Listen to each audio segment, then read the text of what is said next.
பிதா சுதன் பரிசுத்தாவியின் பெயராலே ஆமேன். இயேசுவில் எனக்கு மிகவும் பிரியமான என் சகோதர சகோதரிகளை, டிவைன் வாய்ஸ் சேனல் மூலமாக உங்களை சந்திப்பதில் மகிழ்ச்சி கொள்கின்றேன். தவமும் ஜபமும் என்ற தலைப்பில் இன்றைய சிந்தனையாக நம் ஆண்டவர் வல்லமையுள்ள தேவன் என்பதை குறித்து நாம் தியானிக்க கடவுள் நம்மை அழைத்திருக்கின்றார். யோபு ஆகமம் அதிகாரம் 42 வசனம் 2 பார்க்கின்றோம்.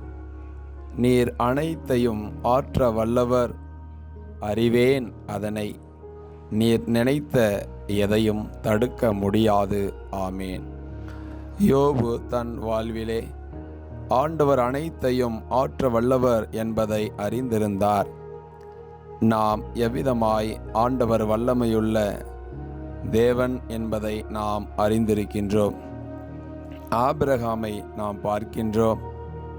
கடவுள் நமக்கு வாக்களித்ததை நிறைவேற்ற வல்லவர் என்பதை அறிந்திருந்தார். கடவுளும் அதை நீதியாக கருதினார் என்பதை குறித்து ரோமையருக்கு எழுதிய திருமுகம் அதிகாரம் 4 வசனம் 17 நாம் 21 வரை வாசித்து பார்த்தால் கடவுளுடைய வல்லமை எவ்விதமாய் ஆபிரகாமின் வாழ்வில் வெளிப்பட்டதோ அதே போல்தான் நம் வாழ்க்கையிலும் கடவுள் சர்வ வல்லவராய் சகலவற்றையும் நம் வாழ்க்கையில் செய்து நம்மை ஆசீர்வதிக்கின்றவராயிருக்கின்றார். ஏனெனில் அவரே பல சோதனைகளில் தாமே சிக்குண்டதால் அவ்விதமான சோதனைகளில் வாழக்கூடிய பிள்ளைகளுக்கு உதவி செய்ய வல்லவராயிருக்கின்றார். எபிரேயருக்கு எழுதிய திருமுகம் அதிகாரம் 2 வசனம் 18 பார்க்கின்றோம். தாமே சோதனைக்கு உள்ளாகி துன்பப்பட்டதினால் சோதிக்கப்படுபவர்களுக்கு உதவி செய்ய வல்லவர். இந்நாளிலும் கூட நமக்கு உதவி செய்ய வல்லவராயிருக்கின்றார்.